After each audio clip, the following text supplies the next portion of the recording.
غبار سیاه جنگ افروزی‌های اسرائیل اقتصاد این رژیم را نیز به شدت متأثر کرده و رشد اقتصادی اسرائیل که بنا به گزارش صندوق بین‌المللی پول سال 2022 و پیش از عملیات طوفان الاقصی 4.8% بود، در تازه‌ترین گزارش وزارت خزانه‌داری اسرائیل برای پایان سال جاری میلادی فقط 1.1% پیش بینی شده است. اسرائیل فکر میکرد بدون چنین پیامدهای اقتصادی میتونه اهدافش رو پیش ببره، اما حالا اقتصادش در مناطق مرزی زمینگیر شده و فراخوان نیروهای ذخیره ارتش نیروی کار رو از بخش‌های اقتصادی گرفته. به اینها باید فرار سرمایه رو هم اضافه کرد. هنوز آمار دقیقی از افرادی که اسرائیل را به طور موقت یا برای همیشه ترک کرده‌اند اعلام نشده است، اما برآوردها از فرار نیم تا 2 میلیون نفر از اسرائیل در یک سال اخیر حکایت دارد. دوستان یهودیم در اسرائیل دارند دارایی‌ها و املاکشون رو میفروشند.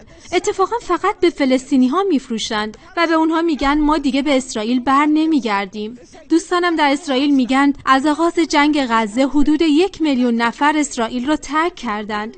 ما میدونیم 250,000 یهودی هم که در خارج از اسرائیلند نمیخوان به اسرائیل برگردند. نشریه تایمز اسرائیل در گزارشی فاش کرد بیش از 60,000 شرکت در اسرائیل در ماه‌های آینده ورشکست خواهند شد. صنعت گردشگری اسرائیل از بین رفته است و سرمایه‌گذاری خارجی‌ها ناپدید شده. برآورد می‌شود امسال کسری بودجه اسرائیل به 67 میلیارد دلار برسد. اغلب اقتصاددانان معتقدند اسرائیل با کمک‌های آمریکا سر پاست. به همین علت سفارت آمریکا در لندن به یکی از کانون‌های اصلی تظاهرات ضد رژیم صهیونیستی و آمریکا مبدل شده است.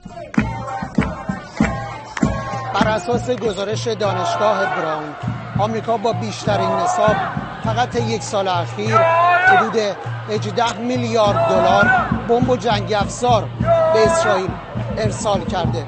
علاوه بر کمک‌های نظامی، آمریکا حمایت مالی از رژیم صهیونیستی رو طی یک سال اخیر 3 برابر کرده و پارسال حدود 9 میلیارد دلار ضمانت مالی برای رژیم صهیونیستی صادر کرده.